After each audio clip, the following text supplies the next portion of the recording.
नमस्कार। भारतवर्ष की इस पवित्र भूमि से जब हम अपनी दृष्टि चारों दिशाओं में फैलाते हैं तो हमें केवल पर्वत, नदियां और मरुभूमियां ही नहीं दिखाई देती, बल्कि हमें दिखती है मानव सभ्यता की वह अनश्वर धारा जो श्रुति, स्मृति, उपनिषद और वेदों से निकलकर जम्मू द्वीप के कण-कण को पवित्र करती आई है।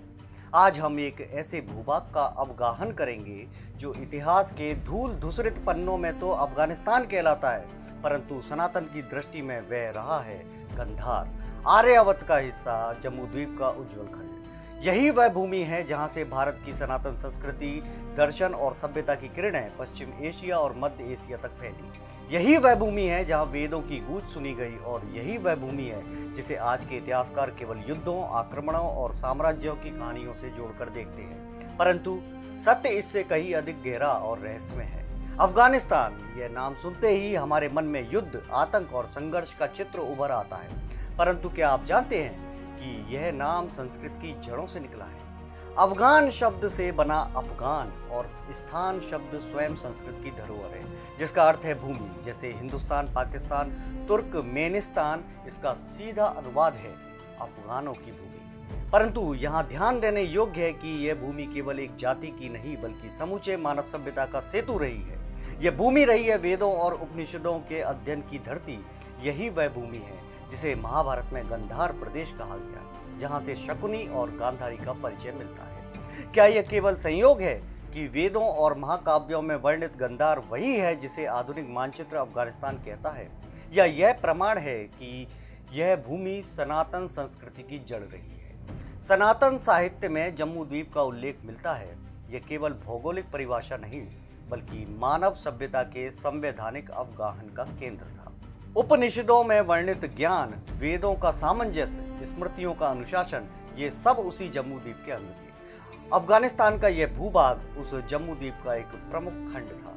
पुरातत्वविदों ने यहाँ मध्य पाषाण काल की मानव बस्तियों के साक्ष्य खोजे हैं। पश्चिमी विद्वान कहते हैं कि यहाँ नगरीय सभ्यता 3000 से 2000 ईसा पूर्व के बीच प्रारंभ हुई, किंतु हमारे सनातन ग्रंथ इसे आर्यावर्त का प्राचीन अंग मानते हैं। क्या यह आश्चर्यजनक नहीं कि जहां आधुनिक इतिहासकार केवल ईसा पूर्व की गणनाएं गिनते हैं, वहीं हमारे वेद और उपनिषद उस काल की गाथाएं पहले ही सुना चुके हैं। अफगानिस्तान केवल पर्वतों से घिरा हुआ भूभाग नहीं है, यह वह भूमि है जो मध्य एशिया, पश्चिम एशिया और भारतीय उपमहाद्वीप का संगम रही है। रेशम मार्ग, वह मार्ग जिसने व्यापार को ही नहीं संस्कृति को भी जोड़ दिया।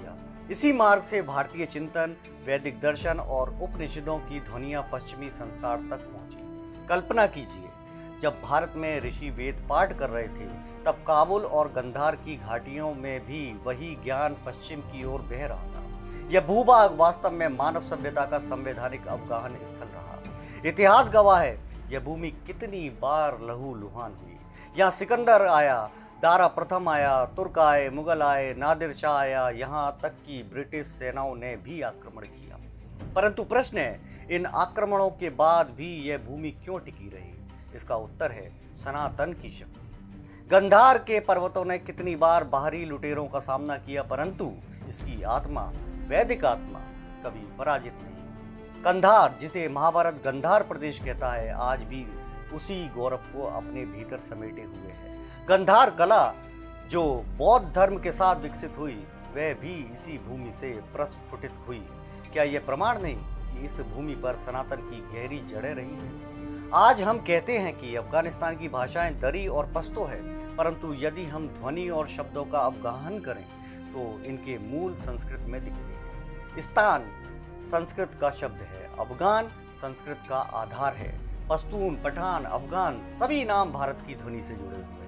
यहाँ तक कि फारसी भी, जिसे आज आधुनिक अफगानिस्तान की भाषा कहा जाता है, संस्कृत से गहरे प्रभावित रही है। यह भाषाई प्रमाण स्वयं चीख चीख कर कहते हैं कि अफगानिस्तान भारत के सनातन साहित्य की शाखा रहा है। 1934 में अफगानिस्तान लीग ऑफ नेशन का सदस्य बना। 1945 में संयुक्त राष्ट्र में शामिल हुआ। 2006 में इसके संविधान ने सभी नागरिकों को अफगान घोषित किया। परंतु यह आधुनिक परिभाषाएं उस प्राचीन सत्य को नहीं मिटा सकती जो महाभारत, वेद और उपनिषद में दर्ज है। आज जब हम अफगानिस्तान को देखते हैं तो हमें केवल युद्ध और आतंक दिखता है, परंतु यदि हम सनातन दृष्टि से देखें तो हमें दिखाई देता है जम्मू द्वीप का एक पवित्र अंग जो आज भी अपनी जड़ों को पुकार रहा है। प्रश्न उठता है, क्या कभी यह भूमि पुनः अपने वास्तविक स्वरूप में लौटेगी? क्या कभी गांधार की घाटियों में फिर से वैदिक ऋचाएं गूंजेंगी? इतिहास हमें बताता है कि साम्राज्य उठते हैं और मिट जाते हैं, परंतु सभ्यताएं अमर रहती हैं और सनातन तो स्वयं आदि और अनंत है। गंधार की यह भूमि आज भी प्रतीक्षा कर रही है उस दिन की जब यह पुनः भारत के सांस्कृतिक अवगाहन का अंग बनेगी। प्रिय दर्शकों, आज हमने जिस भूमि का अवगाहन किया वह केवल अफगानिस्तान नहीं बल्कि आर्यावर्त का हृदय है। यह भूमि हमें स्मरण कराती है कि भारत की संस्कृति केवल गंगा यमुना तक सीमित नहीं बल्कि हिंदू कुश की ऊंचाइयों और गंधार की घाटियों तक फैली रही है। सनातन की यह धारा अटूट है, चाहे आक्रमण हो चाहे विघटन, यह धारा न कभी थमी है न थमेगी।